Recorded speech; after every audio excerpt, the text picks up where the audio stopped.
Kadang iri melihat orang yang dilebihkan harta oleh Allah. Saya tahu bahwa sifat saya jelek. Tolong nasihati saya Ustaz, agar tidak kufur nikmat dan berburuk sangka kepada Allah. Lihatlah selalu orang yang di bawah kita. Kalau misal, ada orang, kita lagi diberikan oleh Allah motor ini misalnya tahun 2012 lah misal, motor itu. Jangan lihat orang motornya yang lebih mewah. Lihat orang yang lebih susah, teman-teman sekalian. Lihat orang yang lebih susah.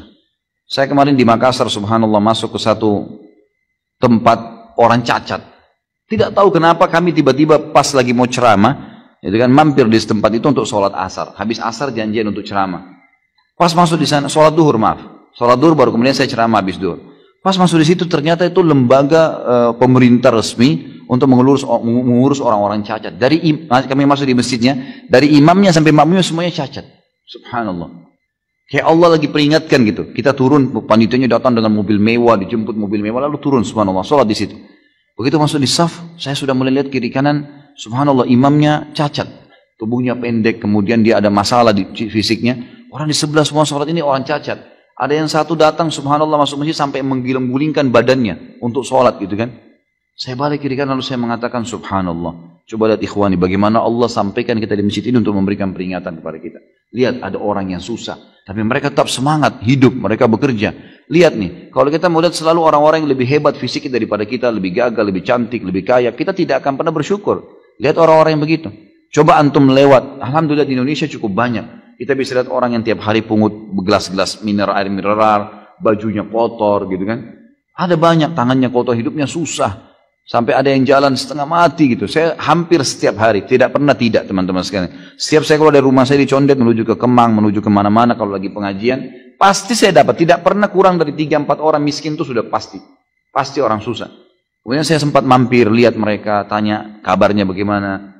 Jadi biar saya tahu ini motor aja saya pakai sudah nikmat yang luar biasa. Alhamdulillah. Ada orang kesian, jalan kaki, sendalnya putus, tua. Antum masih pakai sendal baru, sendal bagus. Gitu. Selalu lihat orang yang di bawah. Itu nasihat yang paling luar biasa. Kata Nabi SAW, kalau kalian diberikan nikmat, lihat orang yang di bawah kalian. Karena kalian lihat orang yang di bawah kalian, karena kalian akan selalu bersyukur. Dan ulama mengatakan kalau mau ditambahkan, dilengkapkan hadis ini, bukan ditambahi hadisnya, tapi dilengkapkan dengan cara memahami kalau diberikan cobaan, lihat orang yang lebih berat. Misal kita lagi flu, lihat ada orang yang flu dan demam. Kita flu dan demam, ada orang flu, demam dan rematik. Kita flu, demam, rematik, ada orang stroke. Kita stroke, ada orang yang meninggal dunia. Ada orang yang lebih berat dari cobaan kita. Maka kita akan terus bisa menjalani kehidupan.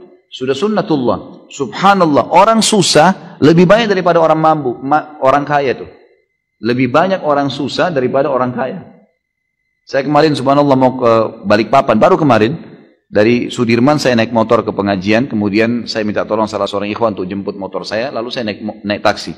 Begitu naik taksi ada bapak supir taksi ini orang yang sudah tua.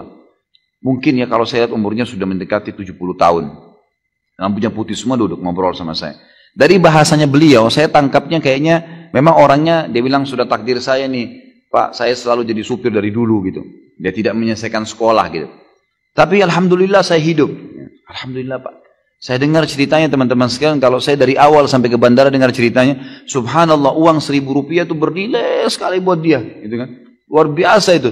Sampai dia bilang, saya store, ini Pak susah, store taksi ini 320.000 per hari. Susah dia bilang. Saya kumpulin susah. Tapi alhamdulillah anak-anak saya sekolah di pesantren 3 orang. Alhamdulillah begini, alhamdulillah begini. Saya bilang, Pak, dia sudah ngomongin, saya, Pak, Bapak tinggal sabar meninggal, Bapak masuk surga nih. Ini sekarang cobaan Allah yang sedang datang, Pak. Itu adalah sesuatu nikmat yang besar kepada Bapak. Karena dengan cara seperti ini Bapak dalam ketaatan Allah. Mungkin kalau Bapak diberikan lebih daripada ini, mungkin Bapak lebih susah. Nanti akhirnya susah, lupa dengan Allah. Sekarang Bapak masih mau mampir sholat. Bapak masih mau mengingat kelebihan-kelebihan yang Allah berikan. Maka itu sebuah nikmat, syukurilah.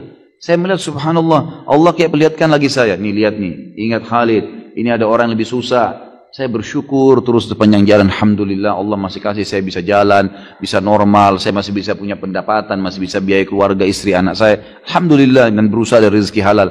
Jadi coba lihat orang yang lebih susah teman-teman. Banyak sekali gitu kan. Kita kalau masuk di gang-gang di Indonesia ini, saya berapa kali masuk di kampung Melayu, di beberapa gang. Jalan waktu itu ada mau azan. Saya antar istri saya ke Hermina di rumah sakit waktu itu. Kemudian saya masuk cari mana masjidnya di sini. Oh di belakang, lewat gang-gang, masuk gang. Rumah-rumah orang berdempet-dempetan semua. Ada orang yang buat bapak-bapak lagi buat gorengan, jual gorengan di depan rumahnya. Saya lihat mungkin ya modalnya mungkin 70.000, 100.000 gitu kan modalnya. Kemudian dia jual di tangga-tangganya, datang beli, bayar 1.000, untung 100 rupiah, 200 rupiah. Seperti itulah. Dan hidup, orang-orang hidup. Azan mereka ke masjid, sholat. Dengan bahagia, pulang ke rumah, pakai sendal jepit. Masya Allah, enak hidupnya tuh. Gitu kan? Dan ingat teman-teman sekalian, kata Nabi SAW, bukan saya larang antum menjadi orang kaya. Kalau Allah bukakan, alhamdulillah. Apalagi kalau bisa diikuti dengan ilmu. Tapi kata Nabi SAW, mayoritas penghuni surga adalah orang-orang miskin. Emang orang susah.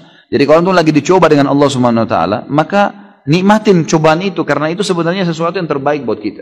Dan ada beberapa poin-poin yang sudah saya sampaikan, tentunya bisa dihubungkan dengan apa yang saya sampaikan sekarang ini.